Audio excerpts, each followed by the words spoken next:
2 தீமோத்தேயு 2வது அதிகாரம் 22வது வசனத்தை நாம் வாசிப்போம். நம்ம எல்லோருக்கும் தெரிந்த வசனம். வாசிங்க அதை.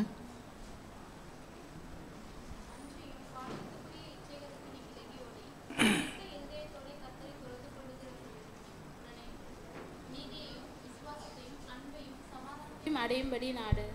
ஓகே, இந்த வசனத்தை நம்ம வாசிக்கும்போது டக்குன்னு பார்த்தீங்கன்னா எப்படி தோணும் அப்படின்னா, இந்த வசனத்தில் நீங்கள் என்ன புரிஞ்சுக்கிறீங்க? அன்றியும் சொல்லுங்கள் சொல்லுங்கள் வாசிங்க. பாலிய இச்சைன்னு இருக்கா, இச்சைகள்னு இருக்கா? இச்சைகள். அப்புறம் என்ன எழுதியிருக்கு அதுக்கு முன்னாடி?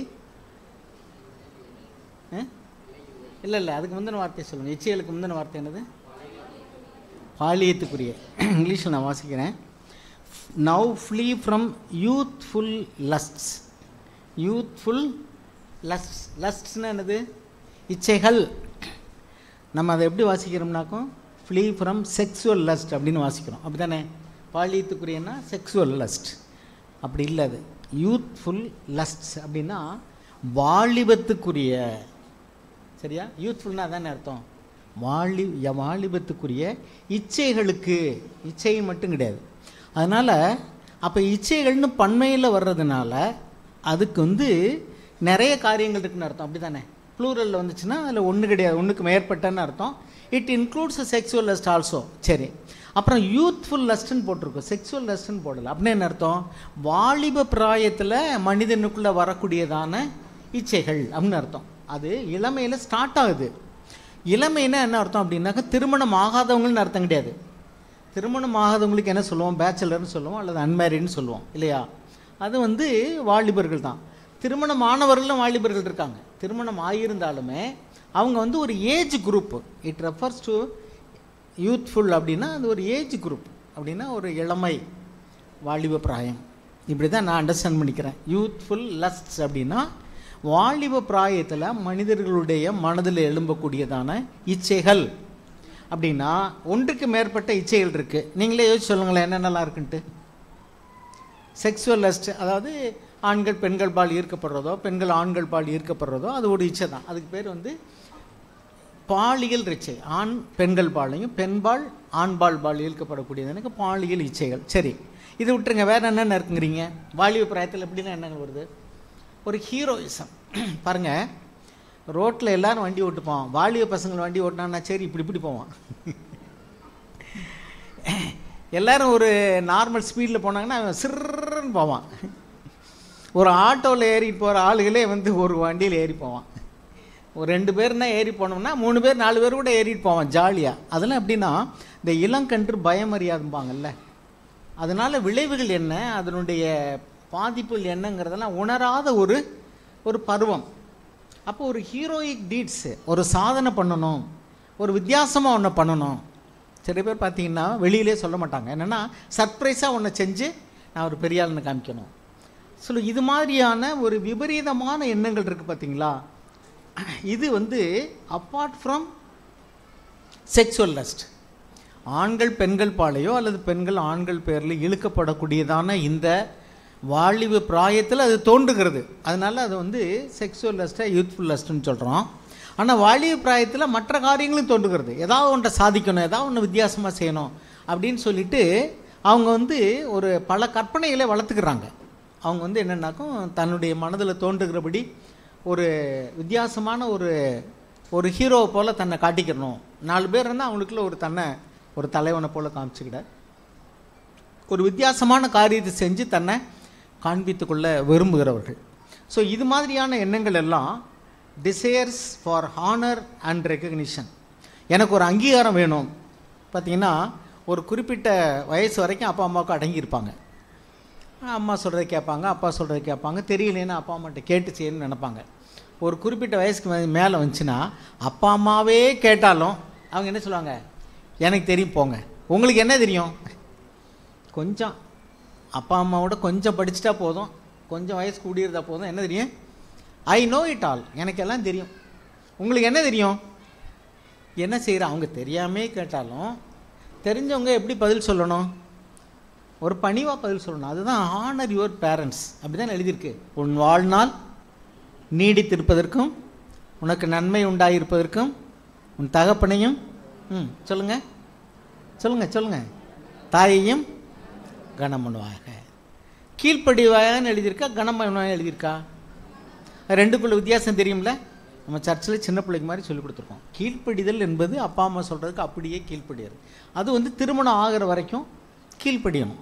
அதுக்கு பின்னாடி வந்து ஹானர் பண்ணணும், ஆனால் கீழ்ப்படியணும் அவசியம் கிடையாது. காரணம் என்னென்னா, ஹானர் பண்ணுறதுன்னு என்னென்னா அவங்களுக்கு வயசுக்குரிய மரியாதையை கொடுக்கணும், அவங்களுக்கு ஒரு அன்பான கரிசனை, விசாரிப்பு, சரீர பிரகாரமான உதவிகள், பண உதவிகள், ஒரு மருத்துவ உதவிகள் வேணும்னா அவங்கள ஆஸ்பத்திரிக்கு கூட்டிகிட்டு போகணும், விசாரிக்கிறது, அவங்கள்ட்ட மரியாதையோடு பேசணும். மாற்று கருத்து அல்லது எதிர்கருத்து சொன்னால் கூட அவங்கள வந்து அலட்சியமாக பேசக்கூடாது. இதெல்லாம் வந்து கனம் பண்ணுறதுன்னு அர்த்தம். ஆனால் கீழ்ப்படுகிறதுன்னு என்னென்னா சொல்கிறத அப்படியே செய்கிறது. இன்றைக்கி வாலிபர்களுடைய மனநிலைமை எப்படி இருக்குனாக்கும், அவங்க கல்யாணம் ஆகிறதுக்கு முன்னாடியே சில பேரண்ட்ஸ் வந்து வசதி இருந்துச்சுன்னா என்ன பண்ணுறாங்கன்னாக்கும் அவங்களுடைய சம்பாத்தியத்தை அவங்களே சேமித்து வச்சுக்கிட்டு சொல்லிடுறாங்க. அதில் ஒரு டேஞ்சர் இருக்குது. நான்லாம் என்னுடைய வாழ்க்கையில் செஞ்சே சொல்கிறேன். என்னுடைய 2 பிள்ளைகள், ஒரு ஆண் பையன் ஒரு பொண்ணு, 2 பேருமே சம்பாரித்தாங்க. கல்யாணத்துக்கு முன்னாடி அவங்களுடைய சம்பாத்தியம் ஃபுல்லாக வந்து அவங்களுக்கு என்ன செலவோ வெளியூரில் இருந்தால் செலவு கொடுத்துட்டு எடுத்துக்கிட்டு அனுப்ப சொல்லுவேன், உள்ளூரில் இருந்தால் கொடுத்துட்டு வாங்கிக்கிற சொல்லுவேன். ஏன்னா அவங்க கையில் பணம் இருக்கும்போது சில பெற்றோர்கள் வந்து ஞானம் இல்லாமல் செஞ்சு அவங்க வந்து பிள்ளைகள் கெட்டு போயிடுறாங்க. எனக்கு நீ அனுப்ப வேண்டாப்பா, நீ சம்பாரிச்சதை நீ சேமித்து வச்சுக்கோ, அக்கௌண்ட்லேயே போட்டு வச்சுக்க, அவன் என்ன வாங்கினா என்ன சேமிச்சிருக்கான் அதெல்லாம் ஒன்றும் தெரியாது, ஓ மன எனக்கு வேணாம் அப்படின்னு ஒரு ஏதோ பெரிய கௌரவ பிரச்சனை மாதிரி செஞ்சிடறாங்க. அதனுடைய விளைவு என்னென்னா, அவன் கையில் பணம் இருக்கும்போது பாருங்கள், ஒரு வாலிபன் இன்ஜினியரிங் டிகிரி முடிச்சுட்டு அவன் வந்து வேலைக்கு போகல, ஒரு பிஸ்னஸ்ஸு அவங்க அப்பா வச்சு கொடுத்தாரு. அந்த பிஸ்னஸ்ஸு வச்சு அதை பார்த்துக்கிட்டு இருந்தான்.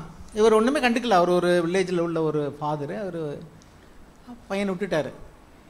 கொஞ்ச நாள் கழித்து பார்த்தா ஒரு 3 லட்சம் ரூபாய்க்கு மேலே கடன் வந்துருச்சு. அவனால் சமாளிக்க முடியல.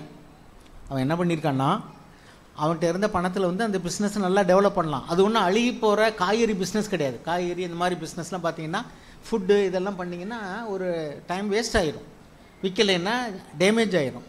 ஆனால் அது அப்படி கிடையாது. அவன் வந்து ஒரு செப்பல் கடை, அது செப்பல் ஸ்டோர், அது ஷூ மார்ட். அப்போ அதில் வந்து என்னென்னா அழுகி போகிறதுக்கு வேலையே இல்லை. வேணால் கடை வாடகை சம்பளம் கொடுக்குறது வேணால் கொஞ்சம் நஷ்டம் வரலாமே ஒழிய ரொம்ப பெருசாக வர்றதுக்கு வாய்ப்பு இல்லை. ஆனால் அந்த பையனை அவர் என்னென்னே கண்டுக்கல. கடைசியில் என்ன ஆயிடுச்சுனாக்கும், அந்த பையன் வந்து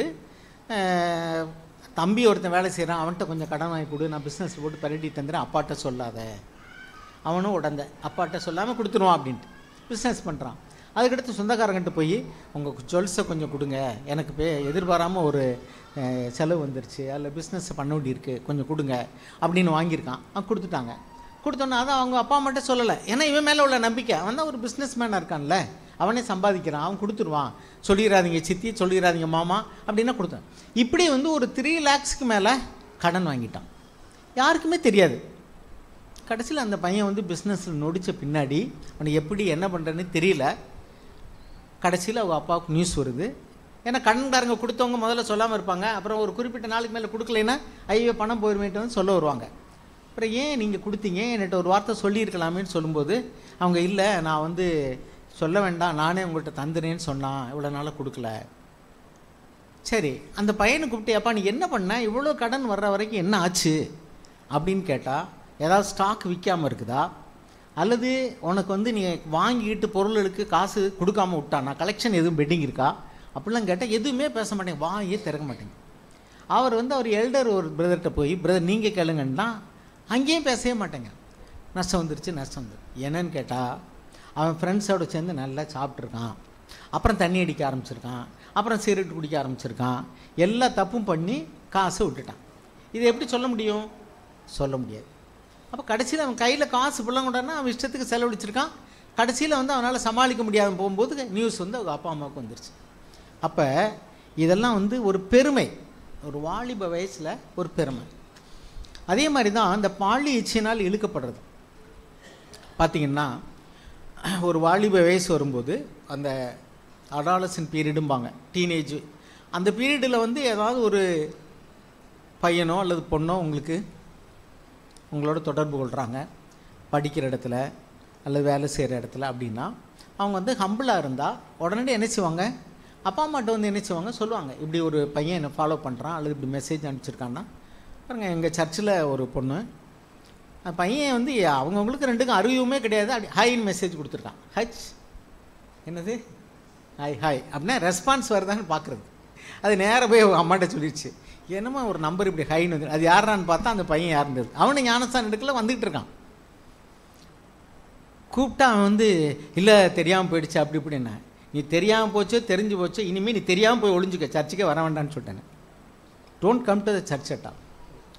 ஏன்னா அந்த பையன் வந்தான்னா அந்த பொண்ணு பெற்றவங்க எப்படி நிம்மதியாக வந்து உட்காந்துருக்க முடியும்? இப்படி ஆளுகள்லாம் நீ சர்ச்சுக்கு வந்து பிரயோஜனமே இல்லை. தப்பு பண்ணுறவன் சாமிகிட்ட வந்து தான் திருந்துறான். நீ சாமிகிட்ட வந்து இங்கே தப்பு பண்ணின்னா திருந்துறது எங்கே? Go out. அப்புறம் அவன் வந்து உடஞ்சி திருந்தி இப்போ தான் அவங்கள ஹவுஸ் ப்ரேயருக்கு பெர்மிட் பண்ணியிருக்கோம், இன்னும் சர்ச்சுக்கு எதுக்கு சொல்லுவோம்னா இப்படியெல்லாம் வந்து துணிகரமாக செய்யக்கூடியதான ஒரு இது.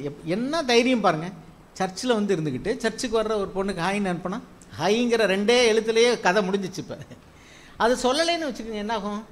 இப்போ பாருங்கள், ஜேம்ஸில் யாக்கோப் எழுதின புக்கில் ஒரு எழுதியிருக்கு,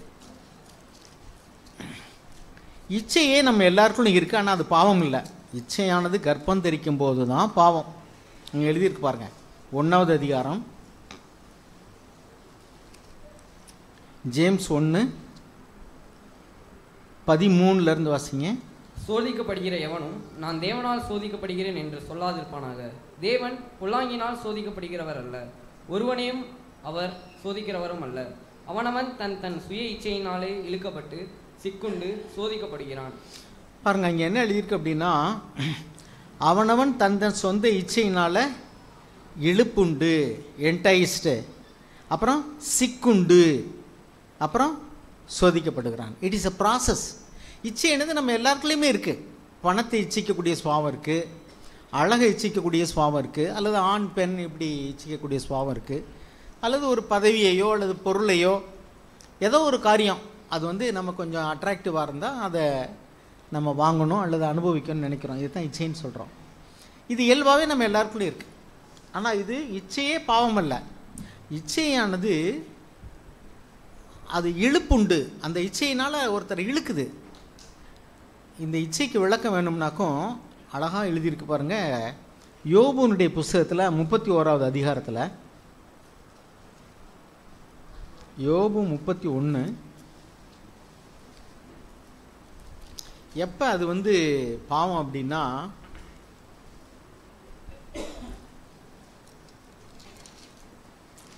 ஒன்பதாவது வசனம் வாசிங்க.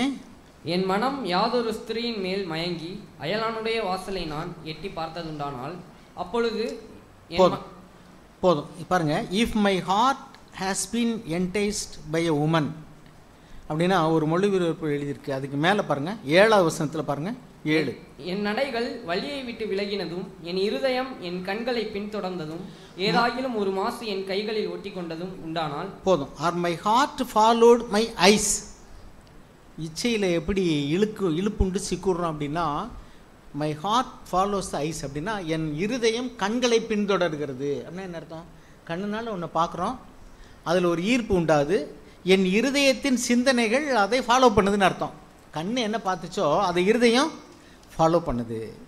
அப்போ பாருங்கள், இப்படி வந்து கண்கள்னால் ஒரு இச்சிக்கப்படக்கூடிய, அது ஒரு மனிதராக இருக்கட்டும், ஆணோ பெண்ணோ, அல்லது பொருளாக இருக்கட்டும், அல்லது வேறு ஏதாவது ஒரு காரியமாக இருக்கட்டும், அதை என் கண் முதல்ல பார்க்குது, அதில் வந்து ஒரு ஈர்ப்பு உண்டாகுது, உடனே என்னுடைய இருதயம் அதை சிந்திக்க ஆரம்பிக்குது. அப்படின்னா ஃபாலோ அப் ஆக்ஷன் சொல்லோம்ல, ஃபாலோ அப் ஆக்ஷன்.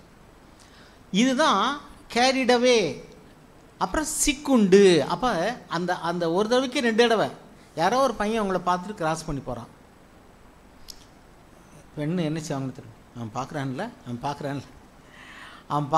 அவன் வந்து ஆமாம் பார்க்குறான்னாக்க அவங்க மெல்ல பார்ப்பாங்க. எதுக்கு பார்ப்பாங்க? அவன் பார்க்குறானா பார்க்கலான்னு பார்ப்பாங்க. ஒரு இதில் சொல்லுவாங்க, if you don't want to purchase anything from the devil shop, why to enter there. நீ சாத்தானுடைய கடையில் வந்து வாங்கல் கொடுக்கல் பண்ண விரும்பலைன்னா எதுக்கு அவன் கடைக்குள்ள நுழையிற? அவனை நீ பார்க்க விரும்பலைன்னு சொன்னால் நீ பாட்டில் போக முடியாது. அவன் பார்க்கல, நமக்கு என்ன? You go on your own way. அவன் பார்ப்பான், அப்புறம் பார்க்குறாங்களான்னு பார்ப்பான், இல்லைன்னா அவன் பாட்டில் போயிடுவான். நீங்கள் பார்த்தீங்கன்னா அவன் என்ன நினைப்பான்? அவன் கூட இருக்குன்னு சொல்லுவான், டே பார்க்குறாடா. ஸோ என்ன ஆகுதுனாக்கும் இச்சைக்கு தீனி போடுறது மாதிரிக்க ஒருத்தர் வந்து இருதயம் ஃபாலோ பண்ணுது, அல்லது பையன் ஃபாலோ பண்ணுறான், அல்லது பொண்ணு ஃபாலோ பண்ணுறா. அந்த ஃபாலோ அப் ஆக்ஷனில் தான் நம்முடைய இச்சையினால் சிக்குண்டுக்கிறோம். ஒரு பையன் வந்து வாலிப பையனாகி காலேஜுக்கு போன பின்னாடி வந்து பஸ் ஸ்டாப்பில் போகும்போது வந்து ஒரு பொண்ணு வந்து அப்படி லேசாக சொல்லியிருக்கு. ஏதோ ஒன்று அவனுடைய முடியை பற்றியோ அல்லது ட்ரெஸ்ஸை பற்றியோ ஏதோ ஒரு கமெண்ட் யார்கிட்டையோ சொல்கிறது மாதிரிக்கே அது. அவன் பையன் புரிஞ்சுக்கிட்டான், சரி இந்த பொண்ணு நம்மகிட்ட தான் பேசுகிறான்ட்டு. உடனே அந்த பையன் நினைஞ்சிருக்கான், வீட்டில் போய் அவங்க அண்ணன் அம்மாலாம் இருக்கும்போது இப்படி நான் பஸ் ஸ்டாப்பில் நிற்கும்போது ஒரு பொண்ணு இப்படி சொல்கிறா அப்படின்னா டெய்லி காலேஜுக்கு போகும்போது நான் பார்க்குறேன். உடனே அவங்க என்ன சொல்லியிருக்காங்கன்னா, சரி நீ அடுத்த நாள் வந்து கண்டிப்பாக நீ அந்த ஸ்டாப்பில் ஏறாத, ஒன்று முந்தின ஸ்டாப்லேயோ அல்லது வேறு ஸ்டாப்பில் நின்று ஏறு, இன்னொன்று அந்த டைமிங்க்கு போகாத, சேஞ்ச் த டைம், முன்ன டயத்துலையோ அல்லது பிந்தின டயத்துலையோ நீ ஏறிக்க. அப்படின்னா நேச்சுரலாகவே என்ன ஆகிடுது, அவனை மீட் பண்ணுறதுக்கான டைமு ஒத்து வராது. அவனை ஃபாலோ பண்ணிவிட்டு உங்கள்கிட்ட நீ வந்து தொடர்பு வச்சா தான் நீ எந்த ஸ்டாப்பில் ஏறாயின்னு தெரியும். நீயா ஒரு ஸ்டாப்பை மாற்றிட்டா, நீயா ஒரு டைமை மாற்றிட்டா, ஒரே டயத்துக்கு ரெகுலராக போகும்போது ஒரே ஸ்டாப்பில் ஏறும்போது தானே அவங்க வருவாங்க, ஆனால் பார்ப்பாங்க, காணலைன்னா என்ன செய்வாங்க, அவ்வளோதான் அது. ஸோ வந்து அந்த ஆரம்பத்தில் இச்சையானது கர்ப்பம் தெரிக்காது அப்படின்னா அது அடுத்தடுத்து தொடர்ச்சியாக வந்து ஒரு காரியத்தை செய்யும் பொழுது தான் நம்ம சிக்கிக்கிறோம். அதனால் இன்னொன்று என்னென்னா, வாலிப பையங்களோ பொண்ணுகளோ பாருங்கள், ஒரு வாலிப பையன் வந்து ஒரு கல்லூரியில் படிச்சுட்டு இருந்தார்.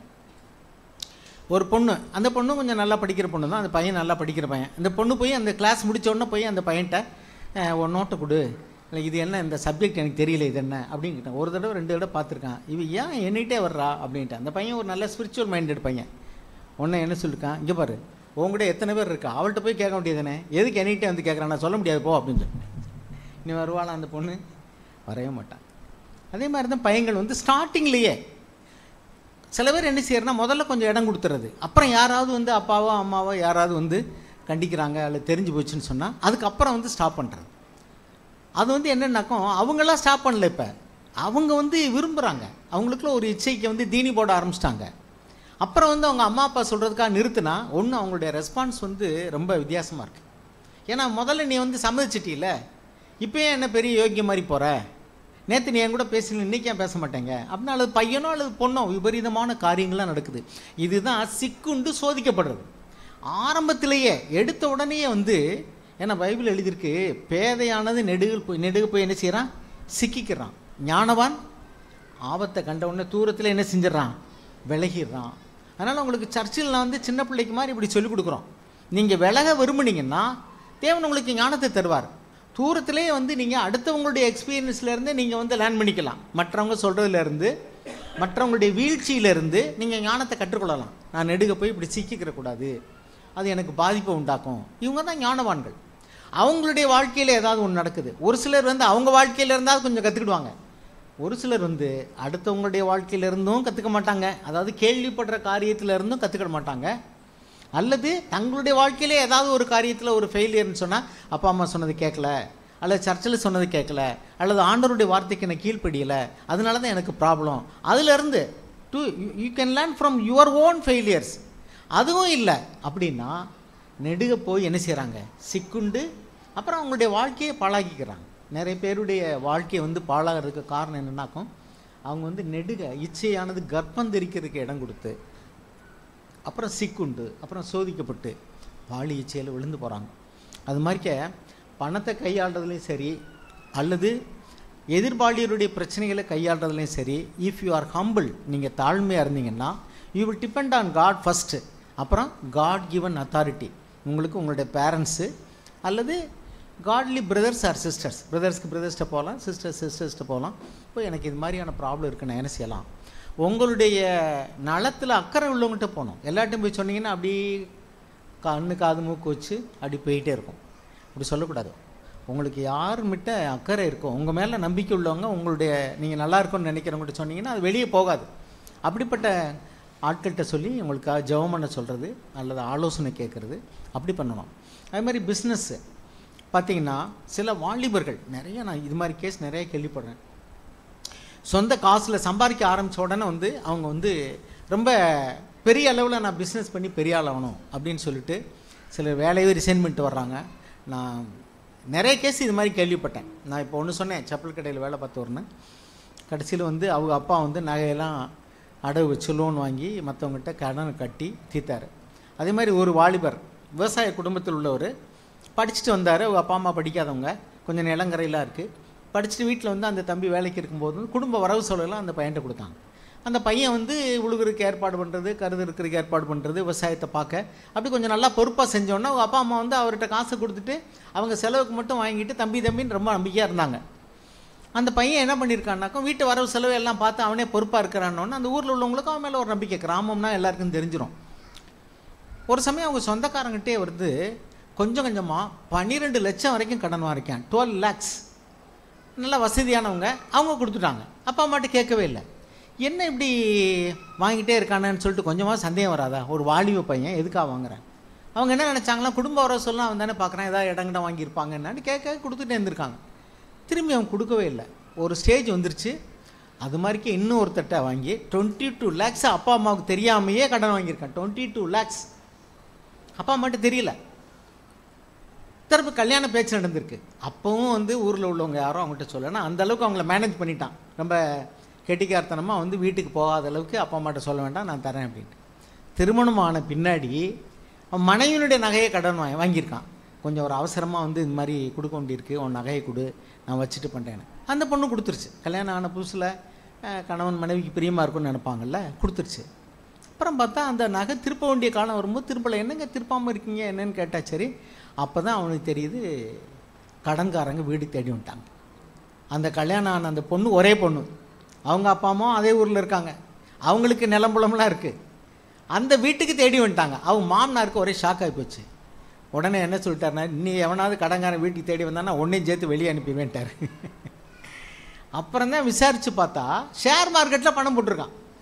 ஒரு கிராமத்தில் இருக்கிற பையன் அந்த குடும்ப நிர்வாகத்துக்கு வரவு செலவு பண்ணுறதுக்கு அப்பா அம்மா அவனை நம்பி விட அதில் வந்த பணத்தை, ஏன்னா நூதனமாக ஏதாவது பார்த்தோம்னா சரி அதில் அப்படியே கற்பனை பண்ணிக்கிறது, யார்ட்டையும் கேட்குறது இல்லை. இப்போ பாருங்கள் எவ்வளவோ வான் பண்ணுறாங்க நிறையா, நம்பி ஏமாறாதீங்க, பணத்தை கொண்டு எங்கேயாவது போட்டுறாதீங்க அப்படின்லாம். எனக்கெல்லாம் திடீர்னு வரும், உங்களுக்குலாம் வரும்னு தான் நினைக்கிறேன். உங்களுக்கு 1 கோடி ரூபா பரிசு விழுந்திருக்கு, ஒரு பொருள் உங்களுக்கு வந்திருக்கு, உங்களுக்கு வந்து கிஃப்டாக கொடுக்குறோம். ஒரு தடவை எனக்கு ஒரு ஃபோன் வந்துச்சு. நாங்கள் வந்து ஒரு புதுசாக வந்து ஒரு இன்சூரன்ஸ் கம்பெனி ஆரம்பிச்சிருக்கோம் காரைக்குடியில். அது விளம்பரத்துக்காக நாங்கள் ஃப்ரீயாக ஒரு சிலருக்கு பாலிசி கொடுக்குறோம். எப்படின்னு ஃப்ரீயாக என்னது, பிரீமியம் வாங்கிக்கிடாமல் என்ன செய்யுது, பாலிசி கொடுக்குற கம்பெனி ஓப்பனிங்கில். அது எந்த பேசிஸில் கொடுக்குறோம்னா, டெலிஃபோன் டைரக்டரியை வாங்கி, அப்போல்லாம் டெலிஃபோன் டைரக்டரி இருக்கும், இப்போல்லாம் செல்ஃபோனுக்கு டைரக்டரி இல்லைன்னு நினைக்கிறேன். டெலிஃபோன் டைரக்டரின்னு ஒன்று இருக்கும். அதை பார்த்தோம்னா அதில் யார் யார் நம்பர் என்னென்னலாம் அதில் பார்த்துக்கலாம். அந்த டைரக்டரியை பார்த்து ரொம்ப நாளாக யாருக்கு ஃபோன் இருக்கோ அவங்களெல்லாம் செலக்ட் பண்ணியிருக்கோம். அதில் உங்கள் நம்பரும் செலக்ட் ஆகிருக்கு. அதனால் நாங்கள் 1 லட்ச ரூபாய்க்கு உங்களுக்கு பாலிசி தர்றோம். நீங்கள் வந்து இன்றைக்கி சாயங்காலம் 3 மணிக்கு ஒரு ஃபங்க்ஷன் வச்சுருக்கோம், நீங்கள் வந்து ஒரு 55 rupees மட்டும் கொடுத்துட்டு நீங்கள் வாங்கிடுங்க. எப்படி அந்த பேப்பர் எவ்வளோ வரும், 10 ரூபா வரும் பாலிசி அடிக்கிறவனுக்கு. அவன் இன்னும் 10 வருஷம் கழித்து உனக்கு 1 லட்சம் தரம்னா அடித்து கொடுக்கறதுக்கு 55 ரூபாய்னா அது மிச்சம் தானே. A4 ஷீட்டில் ஒன்று பிரிண்ட் பண்ணி எடுத்து கொடுக்க எவ்வளோ ஆகும்? 10 வருஷம் கழிச்சு அவன் கொடுக்குறான்னு என்ன உத்தரவாதம் இருக்குது? கொடுக்கலன்னு என்ன கேட்க முடியும்? நான் உடனே என்ன எதுக்கு இவங்க என்னன்னா சும்மா நம்ம நாட்டில் உட்காந்துருக்கோம், இவன் வந்து 1 லட்ச ரூபா பாலிசி தர்றேன் வந்து வாங்கிக்கங்கிறானேன்ட்டு நான் அந்த ஊரில் உள்ள ஒரு பிரதருக்கு ஃபோன் பண்ணேன். அப்புறம் இந்த மாதிரி ஏதோ ஒரு இடத்துலேருந்து இப்படி ஒன்றுமா விளம்பரம் புதுசாக கம்பெனி ஆரம்பிக்கிறாங்க, போய் பார்த்துட்டு எனக்கு ஃபோன் பண்ணுங்கண்ணே. அவர் போய் பார்த்தார். பிரதர் ஒரு ஆஃபீஸ் இருக்குது பிரதர், கம்பெனி ஆளுகள்லாம் வேலை செய்கிறாங்க, ஆனால் அது என்னென்னு தெரியல பிரதர், புதுசாக அப்படி தான் ஏதோ பாலிசி கொடுக்குன்னு சொல்கிறாங்கன்னாரு. நான் சொன்னேன், எனக்கு வந்து இலவசமாக பொருள் வர்றதை நான் விரும்பலை, யார்கிட்டையும் இலவசமாக வாங்கிக்கிட விரும்பலை. திருப்பியும் ஃபோன் வந்துச்சு, இன்னும் வேண்டாங்க எனக்குன்னு சொல்லிட்டேன் நான். சார் 1 லட்ச ரூபா பாலிசி சார், 1 லட்ச ரூபா பாலிசி எனக்கு, நீ 1 லட்ச ரூபா கொடுக்கலையே எனக்கு இலவசமாக அது வேண்டாமா, விடு பேசாமல். இது மாதிரி சில நேரங்கள் நினச்சவங்கனாக்கும், உங்களுக்கு வந்து 1 கோடி ரூபாய்க்கு உள்ள பொருள் விழுந்திருக்கு, அது எக்ஸைஸ் டியூட்டி கட்டுறதுக்கு நீங்கள் பணம் அனுப்புங்க, அப்புறம் சேல்ஸ் டேக்ஸ் கட்டுறதுக்கு பணம் அனுப்புங்க, அப்புறம் பேக்கிங் சார்ஜஸ்க்கு பணம் கட்டுங்க. இப்படி நிறைய பேர் லட்சக்கணக்கில் பணத்தை அனுப்பிட்டு கடைசியில் ஏமாந்துட்டு போய் போலீஸ் ஸ்டேஷனில் ஃபோன் கம்ப்ளைண்ட் பண்ணுறாங்க. ஏன்? சீக்கிரட்டாக பண்ணுறதுனால. நான் எது சொல்ல வரேன்னா, வெளியரங்கமாக இருக்கிறதெல்லாம் வெளிச்சமாக இருக்கிறது. வெளிச்சத்தில் நடக்கிறவங்க ஒளிவு மறைவில் ஒன்று செய்ய நினைக்க மாட்டாங்க. உங்கள் ஃப்ரெண்ட்ஷிப்பாக இருக்கட்டும், அல்லது நட்பாக இருக்கட்டும், அல்லது பிஸ்னஸாக இருக்கட்டும், வாங்கல் கொடுக்கலாக இருக்கட்டும், why do it in secret. ஏன் அதை கவர் பண்ண விரும்புகிறீங்க? ஆதாம் ஏவாள் வந்து தேவனை விட்டு விலகின பின்னாடி தான், பாவம் செஞ்ச பின்னாடி தான் அத்தி இலையை தச்சு என்ன செஞ்சுட்டாங்க, மறைச்சிக்கிட்டாங்க. அது வரைக்கும் அவங்க வந்து அப்படி தானே இருந்தாங்க. அப்படின்னா ஏன் மறைக்கிறாங்க? இப்போ ஏதோ தப்பு பண்ணிட்டோங்கிற ஒரு ஃபீலிங் வந்துருச்சு. அப்போ இந்த காரியத்தை வந்து நான் யார்கிட்டையுமே சொல்லாமல் இருக்கிறதுக்கான காரணம் என்ன? எனக்குள்ளே வந்து அதன் மேலே ஒரு பண ஆசை, அல்லது ஒரு பொருள் ஆசை, அல்லது இலவசமாக வர்ற பொருள்கள் மேலே எனக்கு ஒரு இச்சை. இதெல்லாம் வாலிய பிராயத்தில் வருது. அதனால் நிறைய இடங்களில், அதாவது இந்த ஒரு பையன் வந்து ஒரு 15 லட்சம் கடன் வாங்கி ஒரு நல்ல கம்பெனியில் வேலை பார்த்து ஆயிரக்கணக்கான ரூபா சம்பளம் வாங்கியிருக்காரு. அப்பா அம்மா இப்படி தான். அதாவது பெரும்பாலும் என்னென்னா, ஏழைகளில் குடும்பங்கள் நடக்கிறத விட, தவறுகளை விட வசதியானவங்களுடைய குடும்பத்தில் தான் என்ன நடக்குது. ஏன்னா அவங்க கண்டுக்கிறதே இல்லை, பேரண்ட்ஸ் கண்ட்ரோல் பண்ணுறதில்ல. நான் சொல்கிறேன், பேரண்ட்ஸும் இங்கே இருக்கிறீங்க, உங்கள் பிள்ளைகள் வந்து அவங்க வாங்கல் கொடுக்கல் என்ன பண்ணுறாங்க, எவ்வளோ சம்பாதிக்கிறாங்க, அதெல்லாம் உங்கள் கண்ட்ரோலில் வச்சுக்கணும் திருமணம் ஆகிற வரைக்கும். நான் சொல்கிறேன், என்னுடைய பிள்ளைகள் திருமணமான பின்னாடி அவங்க எவ்வளோ சம்பளம் வாங்குறாங்க, எவ்வளோ சும்மா ஓவராலாக தெரியுமா ஒழிய, மாதம் மாதம் எவ்வளோ வாங்குறாங்க, எவ்வளோ செலவழிக்கிறாங்க, எவ்வளோ சேமிக்கிறாங்க, யார் கொடுக்குறாங்க, எவ்வளோ காணிக்க போடுறாங்க, எனக்கு எதுவுமே தெரியாது. ஆனால் அவங்க திருமணம் ஆகிற வரைக்கும் அவங்க எவ்வளோ சம்பளம் வாங்குறாங்க, காணிக்க எவ்வளோ கொடுக்குறாங்கன்னு கூட தெரியும். என்கிட்ட சொல்லி தான் போட சொல்லுவாங்க. ஏன்னா அது அவங்களுக்கு சேஃப்டி, அது அவங்களுக்கு சேஃப்டி. ஒரு அதிகாரத்துக்கு கீழே அடங்கி இருக்கிறதுங்கிறது வந்து அவங்களுக்கு பாதுகாப்பு. ஒரு திருமணம்னு ஆகும் பொழுது அவங்களுக்குன்னு ஒரு துணை வந்துடுறாங்க, ஒரு ஆணோ பெண்ணோ. அவங்க 2 பேரும் கன்சல்ட் பண்ணலாம். அவங்க ஒருத்தருக்கு ஒருத்தர் துணையாக இருக்கிறாங்க. அதில் சில தவறுகள் வரலாம், அவங்க திருத்திக்கிடுவாங்க. ஆனால் பேரண்ட்ஸ்னு தேவன் எதுக்காக கொடுத்துருக்காரு? அந்த பிள்ளைகளுக்கு பாதுகாப்பாக இருக்கிறது தான். அந்த ரெஸ்பான்சிபிலிட்டியை ரியலைஸ் பண்ணுவோம். பிள்ளைகள் வந்து பெற்றோர்களுக்கு அடங்கி இருக்கணும், அவங்களுடைய அதிகாரத்தை மதித்து நடக்கணும். மேலான அதிகாரம் உள்ளவங்களுக்கு கீழ்ப்படிங்கன்னு எழுதியிருக்கு. ஏன்? ஒரு குறிப்பிட்ட காலம் வரைக்கும் உங்களை கேர் எடுத்துருக்காதான் பேரண்ட்ஸினுடைய பைபேரண்டல் கேர் உங்களுக்கு தேவன் கொடுத்துருக்கார். பைபேரண்ட்னா ஆண் பெண்ணுமாகிய 2 பேர் உங்களுக்கு துணையாக இருக்கும்படிக்கு. அப்போ உங்களுக்கு சரீரப்பிரகாரமாகவும் சரி, உங்களுடைய ஆவிக்குரிய வாழ்க்கைக்கும் சரி, பேரண்ட்ஸ்கிட்ட கன்சல்ட் பண்ணி செய்கிறதுல என்ன தப்பு இருக்குது? ஆனால் வாலிப பிராயத்தில் கன்சல்ட் பண்ண விரும்ப மாட்டாங்க. அவங்களுக்கு வந்து இப்போ சின்ன பிள்ளையிலேயே வந்து இன்டர்நெட்டு, செல்ஃபோனு, வாட்ஸ்அப்பு இதெல்லாம் பெற்றோர்களோட விட பிள்ளைகளுக்கு நல்லா தெரியும். அப்போ அவங்களுக்கு கொஞ்சம் வந்து பிள்ளைகளை விட பெற்றோர்களோட விட பிள்ளைகளுக்கு நல்லா தெரிஞ்சோடனே எனக்கு எல்லாம் தெரியும், உனக்கு என்ன தெரியும், உங்களுக்கு தெரியும், உங்கள்கிட்ட போய் கேட்டு செய்யணுமா அப்படிங்கிற மாதிரிக்க. அவங்களுக்கு உண்மையிலேயே ஒன்றும் தெரியாட்டா கூட தேவன் அவர்களை உங்களுக்கு பெற்றோர்களாக வைக்கிறது நிமித்தம், அல்லது அந்தப்படி இளைஞர்களே மூப்பர்களுக்கு கீழ்ப்படியுங்கள்னு எழுதியிருக்கு 1 பேதுரு 5ஆம் அதிகாரத்தில்.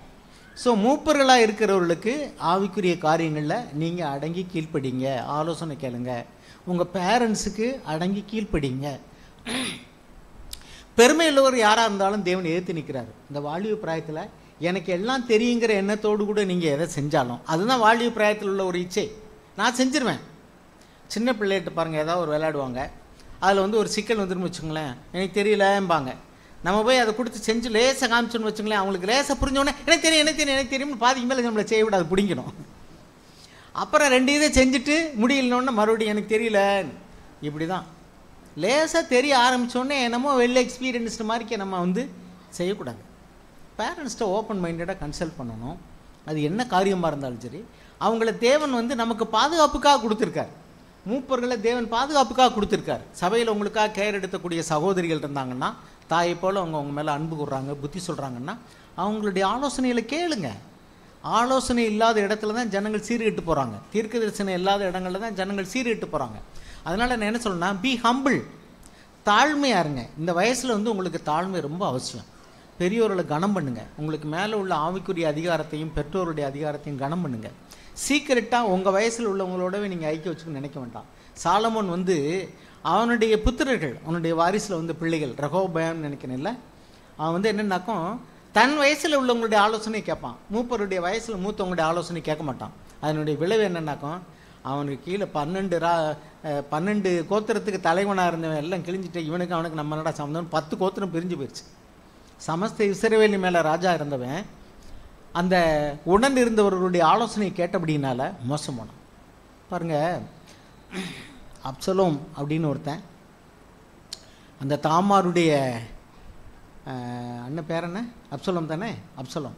அவனுடைய இன்னொருத்தன், அவனுடைய ஒரே தகப்பன் அம்னோன். சரி, அவனுக்கு ஒரு ஃப்ரெண்டு அவன் என்ன செய்கிறான், அவன் வந்து அப்படியே பால் ஈச்சையினால் அவன் சோதிக்கப்படும் பொழுது என்ன செய்கிறான், அவனுடைய நண்பன்ட்டு போய் என்ன செய்கிறான், ஆலோசனை கேட்குறான்.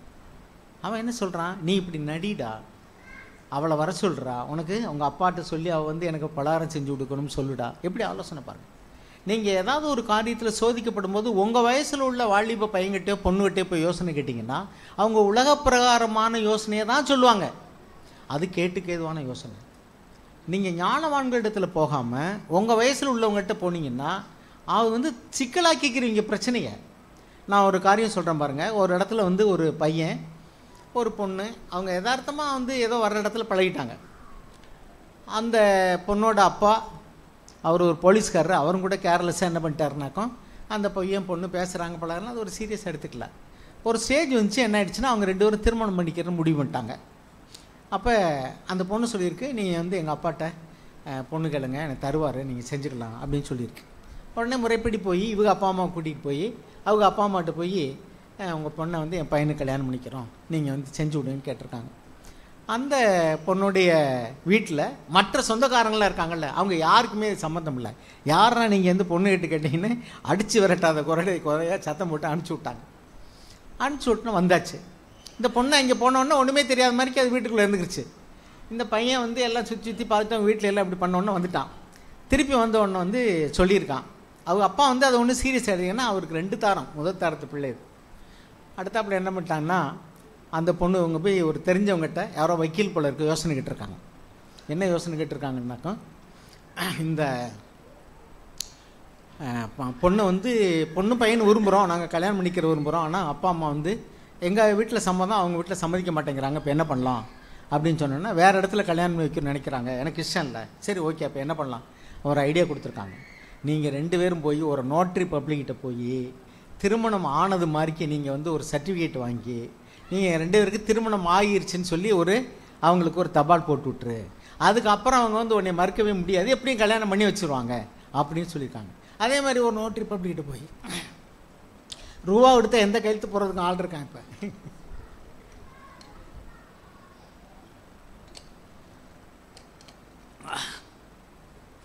அவங்க வந்து நோட்ரி பப்ளிக்கிட்ட போயிருக்காங்க. நோட்ரி பப்ளிக்னா வக்கீல், கவர்மெண்ட் அங்கீகரிக்கப்பட்ட வக்கீல். அவங்க வந்து இன்னார் தான் இன்னார்ன்றதுக்கும் நம்ம கொடுக்குற ஸ்டேட்மெண்ட்டுக்கும் அவங்க சாட்சி அது மாதிரி போட்டு ஒரு சீல் வச்சு ஒரு பத்திரத்தில் டைப் பண்ணி கொடுத்துருவாங்க. அது மாதிரி வாங்கிட்டாங்க. எப்படி 2 பேருக்கும் திருமணம் நடந்ததாகவும் அந்த திருமணத்துக்கு வந்து நான் சாட்சி, இவங்க 2 பேரும் கணவன் மனைவியாக இருக்கிறாங்கன்னு ஒரு சர்டிஃபிகேட் கொடுத்தாரு. உண்மையிலே திருமணம் நடக்கலை, சும்மா அவங்கள வீட்டில் உள்ளவங்களை ஏமாத்துறதுக்காக போட்டு அதை ஒரு இதை எடுத்து அனுப்பிச்சாச்சு. அனுப்பிச்சி விட்டுனா அவங்க என்ன பண்ணிட்டாங்க, அது எப்படி திருமணம் நடந்துச்சு சொல்லிட்டு இந்த பொண்ணை வீட்டை விட்டு வெளியே போகாமல் போட்டு வச்சுட்டாங்க. எங்கேயுமே நீ போகக்கூடாது, நீ படித்தது போதும் கிழிச்சது போதும், கல்யாணமும் பண்ணி கொடுக்க முடியாது, உன்னை வீட்டை விட்டு வெளியவும் அனுப்ப முடியாது. இப்போ என்ன ஆயிடுச்சுனாக்க ரொம்ப நாள் அந்த பொண்ணை பார்க்க முடியல, பேச முடியல, ஃபோன் எல்லாம் பிடுங்கி வச்சுட்டாங்க. இப்போ இந்த பையனுக்கு கல்யாணம் பண்ணணும். இப்போ என்ன ஆகிப்போச்சு, அப்பா அம்மா வந்து எப்பா நீ என்னப்பா சொல்கிற, சரிப்பா எனக்கு அந்த பொண்ணுக்கு எனக்கு தொடர்பு இல்லை, இப்படி நான் வந்து செஞ்சுட்டேன், ஆனால் இப்போ வந்து கல்யாணம் பண்ணணும்னு எனக்கு நீங்கள் ஏற்பாடு பண்ணுங்கன்னா என்கிட்ட வந்தாங்க. அவங்க அப்பா சொல்கிறாரு, கல்யாணமே ஆகலை பிரதர், ஆனால் கல்யாணம் ஆனது மாதிரிக்கு சர்டிஃபிகேட் ஒன்று இப்படியே வச்சுருக்காங்க, என்ன பண்ணுறதுன்னு தெரியல. ஏன் இதுக்கடையில் இன்னொன்று நடந்துச்சு. இப்போ இதுக்கடையில் கல்யாணம் பண்ணு இந்த பையன் போனால் இங்கே சிக்கல் இருக்குது. யாராவது நாளைக்கு அவங்க வீட்டில் இருந்து இந்த பொண்ணு கல்யாணம் ஆகிடுச்சின்னு சொன்னாக்கா நம்மளை சொந்த காசில் சூனியை வச்சுக்கிட்ட மாதிரி ஆயிடுச்சுல, இவனே வந்து தேவையில்லாமல் பிடி கொடுத்த மாதிரி. இப்போ அந்த பொண்ணு வீட்டிலேருந்து இப்போ நாளைக்கு எதாவது கிளைம் பண்ணாங்கன்னா இவன் மாட்டிக்கிடுவான்.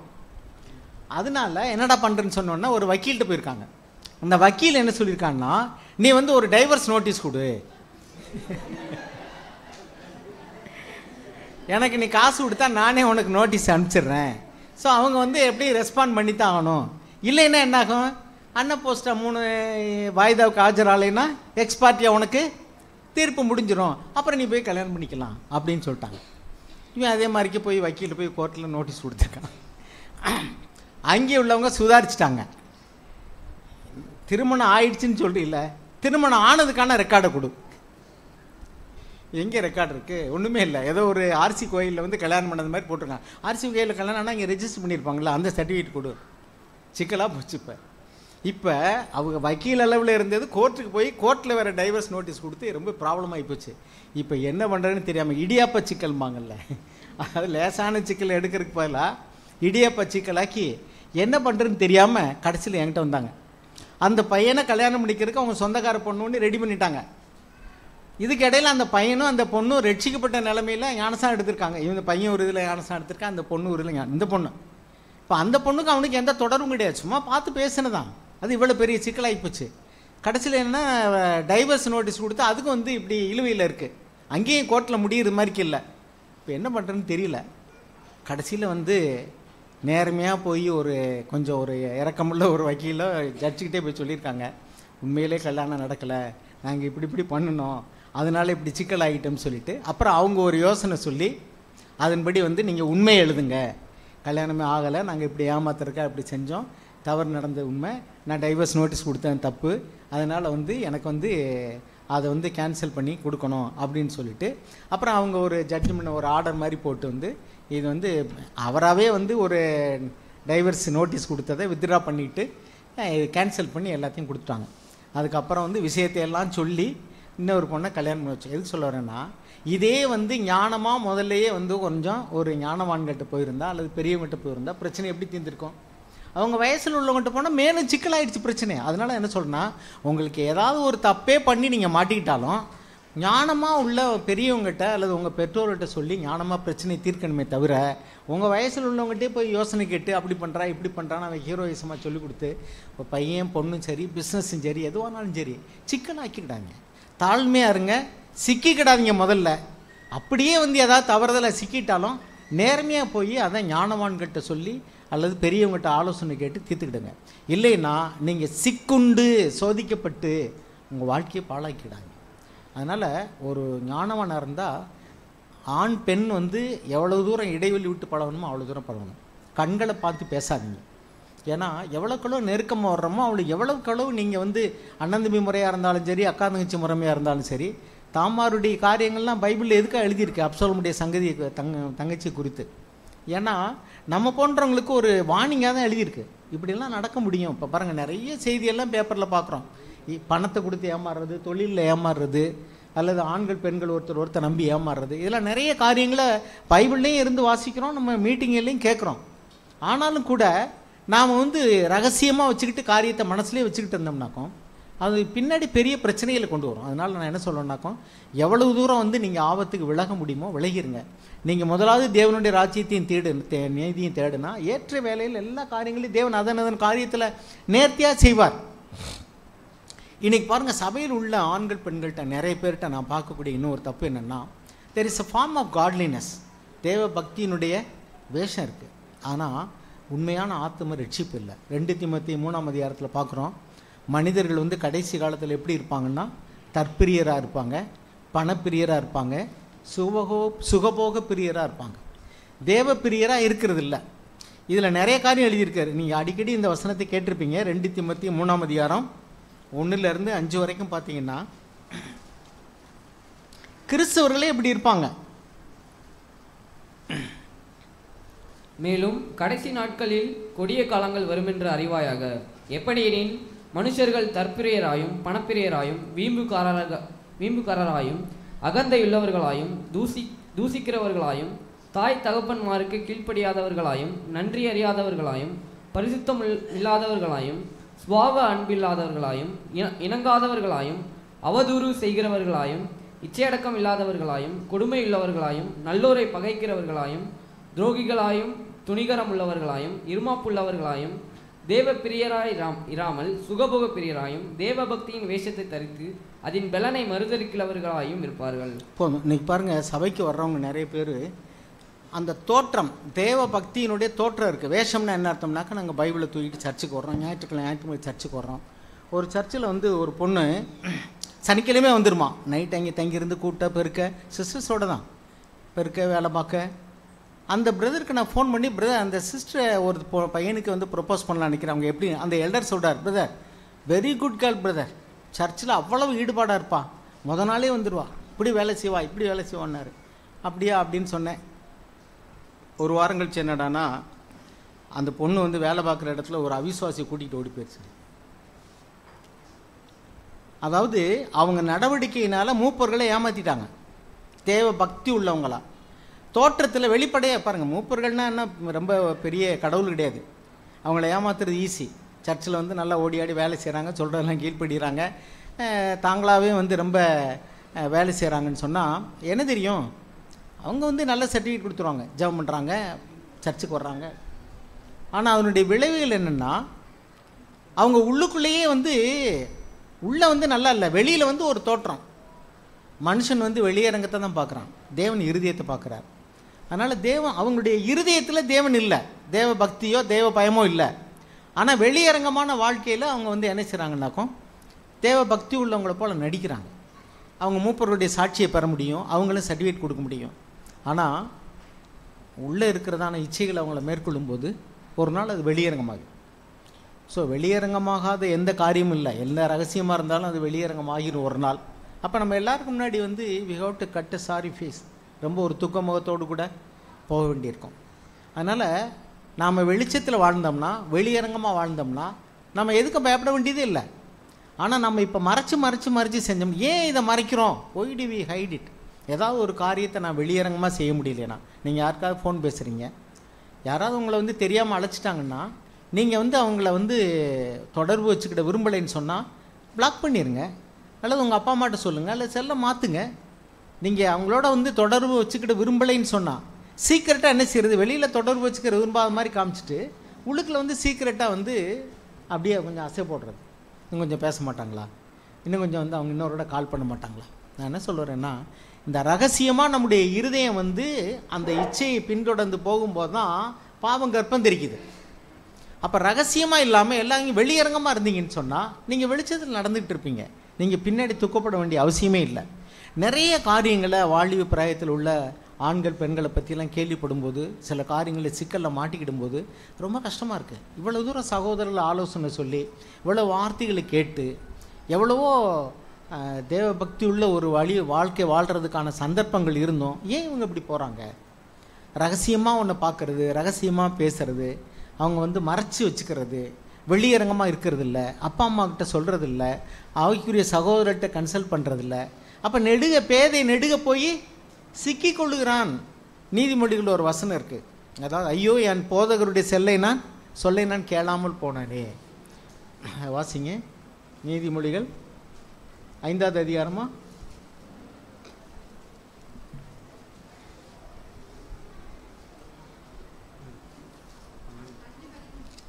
வாசிங்க சிஸ்டர்.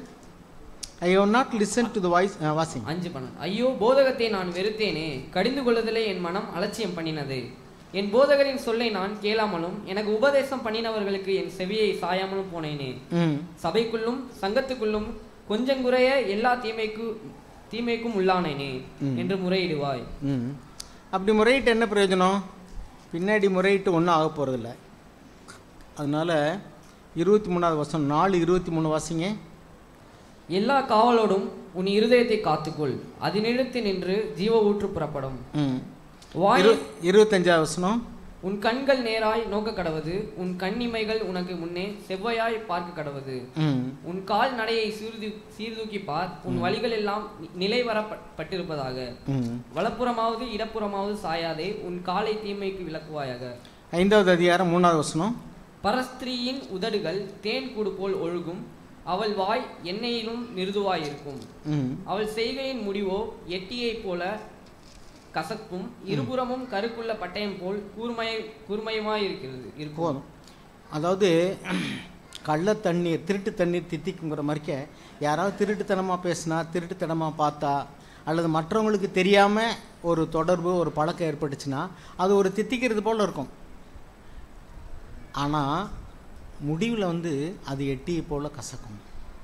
அப்போ முதல்ல இதெல்லாம் எவ்வளோ வெளியரங்கமாக நம்ம சொல்கிறோம், பைபிளில் எவ்வளோ வெளியரங்கமாக எழுதியிருக்கு. எத்தனையோ ட்ராமா போட்டு, ஸ்கிட் போட்டு, கான்ஃபரன்ஸ் போட்டு உங்களுக்கு அருமையாக சொல்லிக் கொடுக்குறாங்க பிரதர்ஸ், யூத் கான்ஃபரன்ஸ்லாம். நீங்கள்லாம் எவ்வளோ ஆசீர்வதிக்கப்பட்ட பிள்ளைகள். அருமையானவர்களே, படிக்கிற போது படிப்பில் கவனம் செலுத்துங்க. உண்மையிலே சொல்கிறேன், உங்களுடைய வயதில் பலவிதமான சோதனைகளுக்கு நீங்கள் ஆளாவீங்க. நண்பர்கள் ஒரு பக்கம் இருப்பாங்க, இந்த உலகத்தினுடைய ஃபேஷன் ட்ரெஸ்ஸில், இன்னும் பழக்க வழக்கங்களில், நவநாகரிக பழக்க வழக்கங்கள், ட்ரெஸ்ஸு மோகம், இதெல்லாம் வந்து உங்களை ஒரு பக்கம் இழுக்கும் உலகம். அதுதான் கண்களின் இச்சையும் மாம்சத்தின் இச்சையும் ஜீவனத்தின் பெருமையுமாகி இவைகளை தான் நம்ம உலகம்னு சொல்கிறோம். ஸோ உலகம் ஒரு பக்கம் இழுக்கும், சாத்தான் ஒரு பக்கம் வந்து உங்களை உங்களுடைய மாம்சத்தில் உள்ள இச்சைகளை தூண்டி இன்னொரு பக்கம் பாலி இச்சையினாலேயோ அல்லது வேறு மதியினத்தினாலே உங்களுக்கு இழுக்க பார்ப்பான். ஒரு பக்கம் வந்து உலக கவர்ச்சி, ஒரு பக்கம் வந்து பேட் ஃப்ரெண்ட்ஸு. 1 கொரிந்தியர் 15:33 வாசிக்கிறோம். Bad company corrupts good morals. இங்கிலீஷில் எழுதியிருக்கு, தமிழில் வந்து ஆகாத சம்பாசனைன்னு எழுதியிருக்கு. இங்கிலீஷ் என்ன எழுதியிருக்கு? Bad company corrupts good morals. நீங்கள் நல்ல நண்பர்களை தெரிந்து செய்யணும். ஏதாவது ஒரு நண்பர்களை நீங்கள் படிக்கிற இடத்துல, வேலை செய்கிற இடத்துல நீங்கள் தெரிந்து கொண்டால், அவங்க ஒரு வேளை ரட்சிக்கப்படாதவங்க தான் உங்களுக்கு எல்லாருமே ஒர்க் பண்ணுறாங்கன்னா கூட அவங்களுக்குள்ளே யார் ஒரு ஒழுக்கம் உள்ளவங்க, ஒரு பண்புள்ளவங்கன்னு பார்த்து அவங்களோட வந்து எந்த அளவுக்கு அவங்க பண்புள்ளவங்களோ அந்த அளவுக்கு பழகிக்கிறங்க. எல்லா காரியத்தையும் அவங்கள்ட்ட சொல்லாதீங்க. ஒரு நாள் நண்பராக இருக்கிறவங்க ஒரு நாள் வந்து உங்கள் மேலே ஒரு சண்டைனா உங்களை பற்றி எல்லாத்தையும் வெளியில் சொல்லி அசிங்கப்படுத்திடுவாங்க. அதனால் வந்து don't tell them all your failures. உங்களுடைய எல்லா ஃபெயிலியரையும் அவங்கள்ட்ட சொல்லிடலாம், அப்படிலாம் வேண்டாம். ஒருவேளை நீங்கள் ஏதாவது ஃபெயிலியர் ஆகிடுச்சுன்னா மனம் திரும்புங்க, ஆண்டவர்கிட்ட வாங்க. ஆண்டவர் கண்டிப்பாக வந்து நீங்கள் மனம் திரும்புகிற எல்லாரும் ஏற்றுக்கொள்வார். கடைசியாக நான் ஒரு ரகசியத்தை உங்களுக்கு சொல்கிறேன். அதாவது ஆண்டவராக இயேசு கிறிஸ்து குறித்து தேவன் கொடுத்த சாட்சி என்னென்னா, இவர் என்னுடைய நேசகுமாரன், இவரில் ரைட். அது சரியான சாட்சி. ஏன்னா ஆண்டவர் பாவமே செய்யலை. உலகத்தில் அவர் வந்து மாம்சத்தில் வந்தார், ஒரு பாவமும் அவர் செய்யவே இல்லை. அவரை குறித்து கொடுத்த சாட்சி கரெக்டு. தாவீதுக்கு என்ன சாட்சி தெரியுமா? அப்போஸ்தலர் நடபடிகள் 13ஆம் அதிகாரம் 22வது வசனம் வாசிங்க.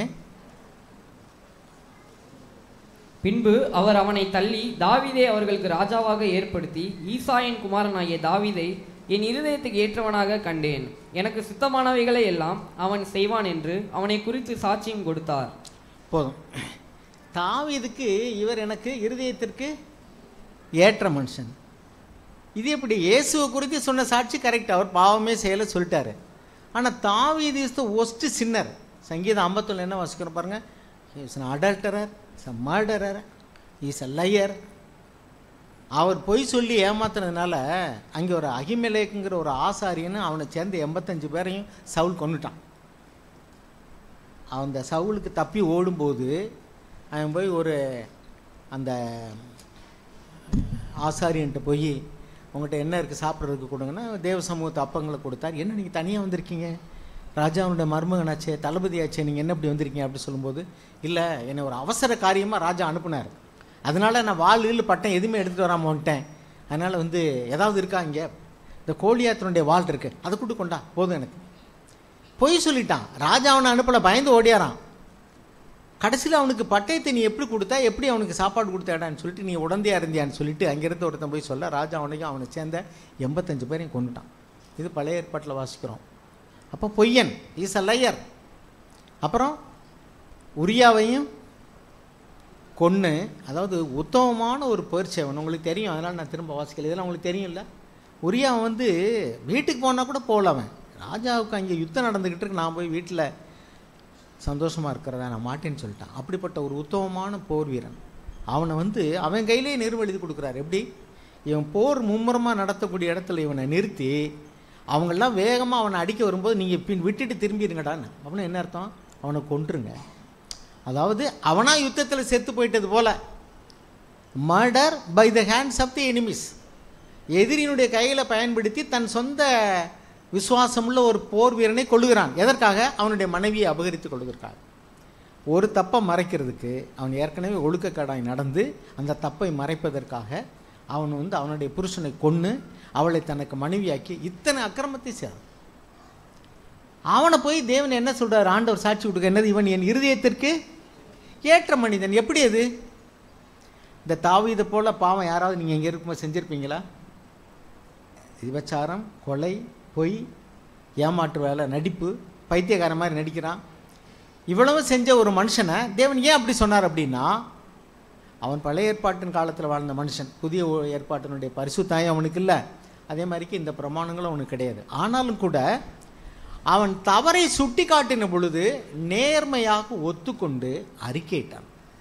முதல்ல எந்த பாவத்தை மறைக்கணும்னு நினச்சி தப்பு பண்ணானோ அதையெல்லாம் வெளியரங்கமாக ஒரு சங்கீதமாக எழுதி 51வது சங்கீதத்தை எழுதி அவன் பாடல்கிட்ட கொடுத்து பாட சொல்கிறான். அந்த சங்கீதத்தை வாசிங்க, நமக்கு தெரிஞ்சது தான், இதெல்லாம் புதுசாக ஒன்றும் சொல்லலை.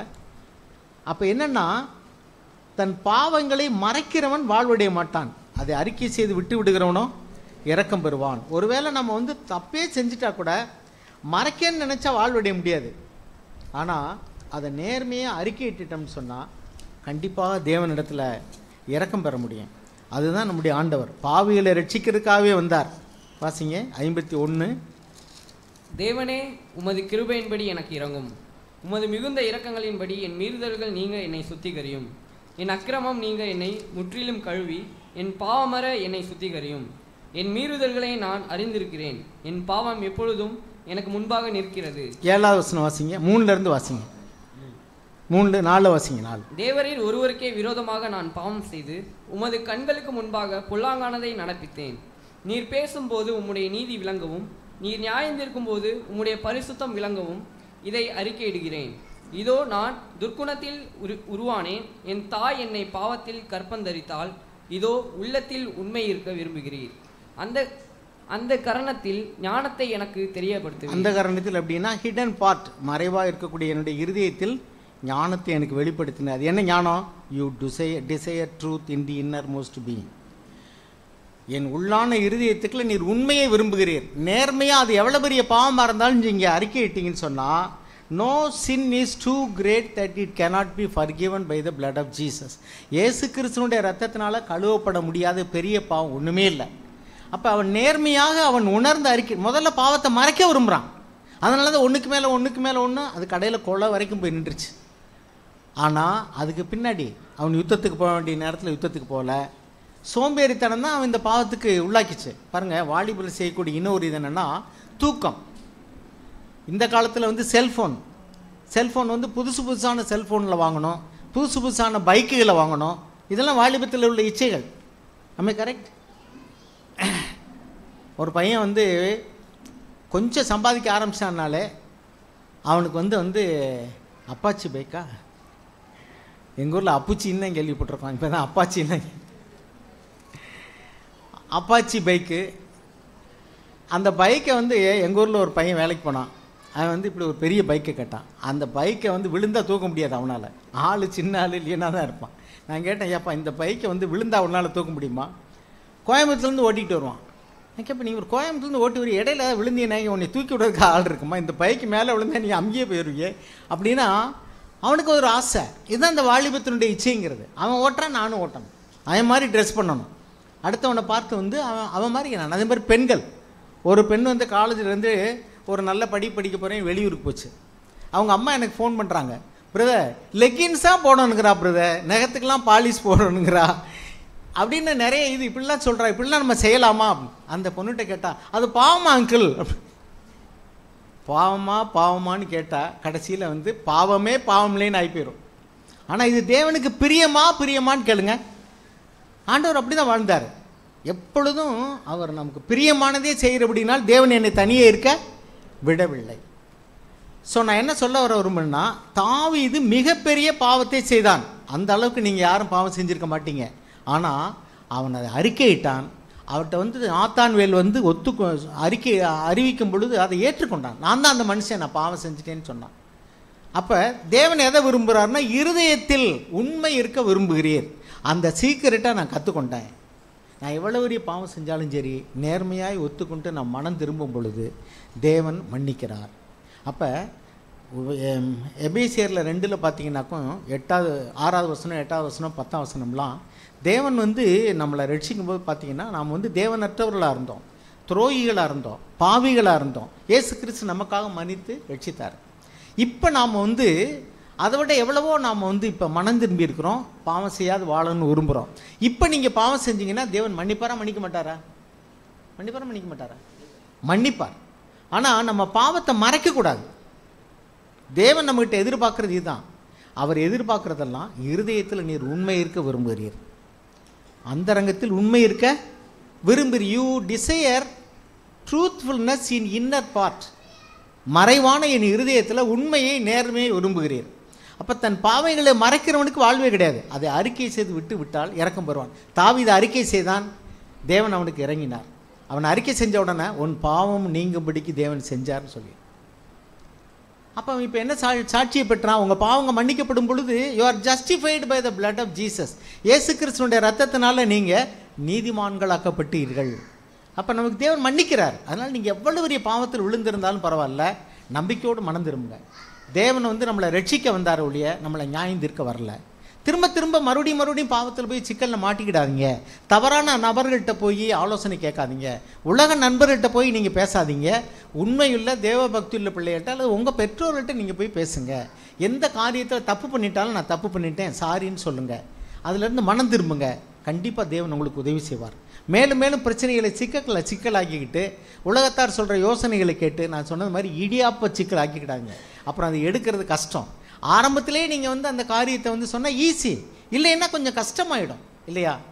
அதனால் அந்த வாலிப பிராயத்தில் உள்ள இச்சைகள் அப்படின்னு சொல்லும்போது பெருமை, எனக்கு தெரியுங்கிறதான எண்ணத்தோட காரியத்தை செய்கிறது, ஹீரோயிக்காக ஒன்று செய்யணும்னு நினைக்கிறது, பார்க்குறதெல்லாம் வாங்கணும்னு நினைக்கிறது, பார்க்கலாம் அனுபவிக்கணும்னு நினைக்கிறது, உடையில், வாகனங்களில், அப்புறம் இன்னும் வந்து பிஸ்னஸ்ஸு அல்லது ஆண்கள் பெண்கள் பழக்கம், இது எல்லாத்துலேயுமே வந்து தன் இஷ்டத்துக்கு முடிவெடுத்து தான் விரும்பினதெல்லாம் அடையணும் அனுபவிக்கணுங்கிற நிலவு.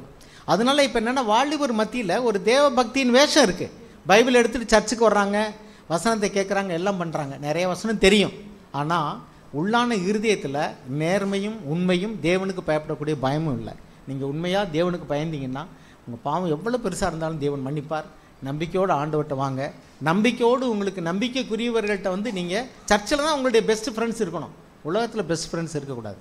நீங்கள் வந்து நீங்கள் செய்கிற காரியங்களை மறைச்சி உங்கள் பெற்றோர்களை ஏமாற்றிடலாம், உங்களுடைய சபையின் மூப்பர்களை நீங்கள் ஏமாற்றிடலாம். ஆனால் ஃபைனலாக நீங்கள் யாரை ஏமாத்துறீங்கன்னா உங்களே ஏமாற்றிக்கிறீங்க. ஏன்னா பைபிளில் என்ன எழுதியிருக்குனாக்கும், சத்தியத்தின் மேல் உள்ள அன்பை அவர்கள் அங்கீகரியாமல் போனபடியினால் பொய்யை விசுவாசிக்கத்தக்கதாக தேவன் அவர்களுக்கு கூடிய வஞ்சகத்தை அனுப்புவார். அப்படின்னு என்ன அர்த்தம்? அவங்க வந்து நேர்மையாக உண்மையாக சத்தியத்தை கேட்டு மனம் திரும்பவும் தாங்கள் பாவிகள் என்று ஒத்துக்கொள்ளாமல் அவர்களுக்கு நேராக வார்த்தை வரும். ஆனால் அது என்னிட்ட தான் நீங்கள் பேசுகிறீங்க ஆண்டவரையும் ஒத்துக்க மாட்டாங்க. அதன் விளைவு என்னன்னாக்கும், அவர்கள் வந்து பொய்யையே உண்மை என்று நம்பும்படிக்கு ரட்சிக்கப்படாமல் இருப்பாங்க, ரட்சிக்கப்பட்டோன்னு நினைப்பாங்க, பாவத்தில் விழுவாங்க, நான் பாவம் செய்யலைன்னு சொல்லுவாங்க. ஆக அவங்க தேவ பக்தி இல்லாதவங்களாக இருப்பாங்க. தேவ பக்தி உள்ளவங்கள போல் அவங்க நம்பும்படிக்கு தேவனே கொடிய வஞ்சகத்தை அனுப்புவார். அந்த நிலைமைக்கு போக வேண்டாம். தேவன் நம்மளுக்காக மரித்தார், அவர் நம்மை ரட்சிக்கிறதுக்காக வந்தார். நீங்கள் பாவத்தை ஒத்துக்கொள்ளுங்க. எந்த தப்பில் இருந்தாலும் மறுபடியும் சிக்கலாக்கிக்கிடாதீங்க. ஆண்டவர்கிட்ட வாங்க. பணத்தை கையாளுறதுலையும் சரி, எதிர்பாலியரோடு பழகக்கூடிய பழக்க வழக்கங்களையும் சரி, வெளியரங்கமாக இருங்க. உங்களுடைய பெற்றோர்களுக்கும் உங்களுடைய மூப்பொருளுக்கும் நீங்கள் வந்து அவங்களுடைய ஞானத்துக்கு நீங்கள் வந்து கீழ்ப்படிஞ்சு அவங்களுடைய ஆலோசனைகளை கேட்டு உங்கள் வாழ்க்கையை சீர்படுத்திக்கிறங்க. இப்படி நடந்தால் உங்கள் வாழ்க்கை ஆசீர்வாதமாக இருக்கும். உங்களை யாரையும் சன்னியாசியாக இருக்கும்படி சொல்கிறதே இல்லை. நாங்கள் என்ன சொல்கிறதில்ல, சன்னியாசியாக இருங்கன்னு சொல்கிறதே இல்லை. உங்கள் எல்லாருக்கும் ஒரு குறிப்பிட்ட வயசு வந்தோடனே உங்களை காட்டிலும் சபையில் உள்ள மூப்பர்களும் உங்கள் மேலே அக்கறையாக இருக்கிறோம். உங்களுக்கு நன்மை செய்யும்படிக்கான சந்தர்ப்பங்களை நாங்கள் யோசிக்கிறோம். அதனால் உங்கள் பெற்றோர்களுக்கு மேலே நல்ல பொறுப்புள்ளதான மூப்பர்கள் தேவன் தந்திருக்கிறாரு. அதனால் நீங்கள் வந்து உங்களுடைய வயசுலேயே that may be things to for, உங்களுக்கு வந்து உங்கள் திராணிக்கும் உங்கள் வயசுக்கும் உங்கள் அனுபவத்துக்கு மிஞ்சின காரியத்தில் போய் தலையிட்டு நீங்களாவே பிரச்சனைகளை பெருசாக்கிக்கிடாமல் நான் சாதாரணமான மனுஷனுங்கிற ஒரு தாழ்மையான எண்ணத்தில் இருந்தீங்கன்னா தேவன் கண்டிப்பாக உங்களுக்கு கிருபை தருவார். நீங்கள் தவறு செஞ்சிட்டாலும் மனம் திரும்பலாம். நீங்கள் எத்தகைய பாவத்தில் விழுந்தாலும் ஆண்டவர்கிட்ட நம்பிக்கையோடு கூட வரலாம். நீங்கள் தைரியமாக கிருபாசனத்தில் வரலாம் அப்படின்னு தான் எபிரேயர் 4:16 எழுதியிருக்கு. அதனால் இந்த வேலையிலும் கூட நீங்கள் இதை காட்டிலும் அருமையான ஆலோசனைகளையும் கேட்டிருப்பீங்க, யூத் மீட்டிங் அட்டன் பண்ணியிருக்கீங்க. இது எல்லாத்தையும் வந்து மூளை அறிவில் மட்டும் வச்சுக்கிடாமல் இறக்குங்க ஆண்டவரே இறக்குங்க, எங்கேருந்து ஒருச்சேன் இறக்கி இங்கே கொண்டு வந்துருங்க. தேவன் வந்து மூளையில் உங்களுக்கு பதிஞ்சிருக்கிற வசனங்கள் ஆலோசனைகளை எல்லாம் வந்து இருதயத்துக்குள்ளே தேவன் கொண்டு வரும்படிக்கு நீங்கள் அடங்கி ஆண்டவர்கிட்ட ஒப்பு கொடுத்தீங்கன்னா விழுந்தாலும் எழுந்துருங்க. ஆண்டவர் வந்து தகப்பன், அவர் ஒரு காலம் வந்து நம்மளை குற்றம் கண்டுபிடிச்சி நியாயம் தீர்க்கிறதுக்காக வரவே இல்லை. விபச்சாரத்தில் பிடிபட்ட சிறியை கொண்டு வந்து கையும் மேயுமா பிடிச்சி நிறுத்தும் போது கூட தேவன் என்ன செய்யலை, நீ போ இனி பாவம் செய்யாதே. செஞ்ச பாவத்துக்கு அவர் ஒன்றுமே சொல்லலை, போ இனிமே பாவம் செய்யாது போ. ஸோ எவ்வளோ நல்ல ஆண்டவர் அவர். Is a compassionate God. நான் பார்க்குறேன், என்னுடைய வயசுலேயே நான் நிறைய காரியங்களை சோதிக்கப்படுறேன். மதியினம் இருக்குது, புத்தியினம் இருக்குது, பேசுகிறதில்ல, முடிவெடுக்கிறதில்ல. உங்கள் வயசில் நீங்கள் நிறைய பாவத்தில் நிறைய தவறுகளை செய்ய முடியும். தேவனுக்கு அதெல்லாம் தெரியும்.